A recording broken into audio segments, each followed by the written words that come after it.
สมมุติว่าโค้ดให้ SL อยู่จุดใดอยู่2CC7นี่บ่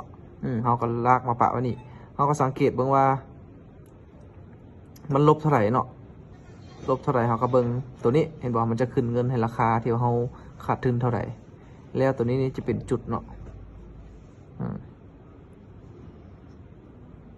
แล้วก็ตั้งที่พี่บัดนี้จุดกำไรเราจุดกำไรเราบ้ายเราก็ต้องเอาไว้ขึ้นถึงสมมุติว่าเท่าไหร่100 จุดอะตัวนี้บ้ายที่พี่1อยู่จุดดี2662นี่เนาะเราก็ได้อยู่กำไรอยู่100กับ4เหรียญแล้ววันนี้เราก็กดยืนยันอยู่ตัวนี้ทุกส่วนไป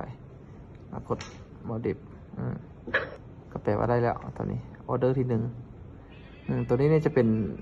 เฮาเบิ้งเนาะเวลาเฮาเบิ้งว่าได้ราคาเท่าไหร่แล้วถ้าขึ้นสีฟ้าแบบนี้ก็แปลว่าได้กำไรตัวนี้จะเป็นประวัติการเทรดเฮาสมมุติว่าเซลล์บัดนี้โค้ดบอกเซลล์อยู่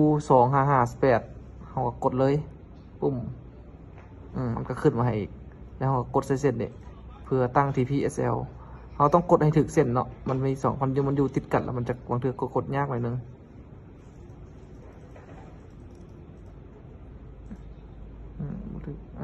เนี่ยได้ละเราสังเกตเบิ่งเห็นบ่ TPSL จุดขาดทุนเซลล์แล้วมันเราจุดขาดทุนเราต้องมันอยู่ถึงเนาะเราสิขาดขึ้นเท่าไหร่50 เหรียญบ่หรือว่าเท่าไหร่โค้ดส่งให้ว่าจุดใดควรเราจะลบทุนหรือว่าขาดทุนแล้วก็ที่พี่ในจุดกำไรเซลล์เนี่ยมันต้องอยู่ลุมเนาะเพราะว่าเราถ่าให้มันลงมาลุมเลยกำไรเท่าไหร่มันจะมีตัวเลขนี่บอกเนาะเห็นป่ะ100 เหรียญ136 เหรียญจากจุดก็ประมาณนี้กดคอนเฟิร์มไป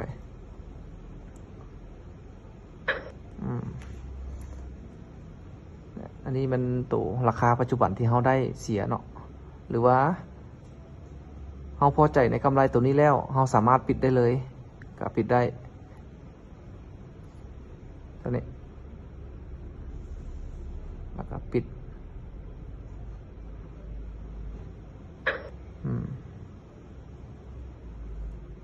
ตัวนี้มันปิดหมดเลยวะถ้าปิดตัวเดียวเนาะถ้าปิดตัวเดียวนี่มันให้กดตัวนี้ติ๊กนี่ติ๊กตัวเมื่อกี้เราลงไปกดตัวปิดจำนวนหลายเนาะปิดหมดทุกอันถ้าปิดอยากจะปิดอันเดียวมันตัวนี้เด้อแล้วก็กดนี่ปุ๊บแปลว่าได้ละสำเร็จละมันก็จะเป็นประมาณนี้เนาะวิธีการซื้อขายการตั้งTPหรือว่า SL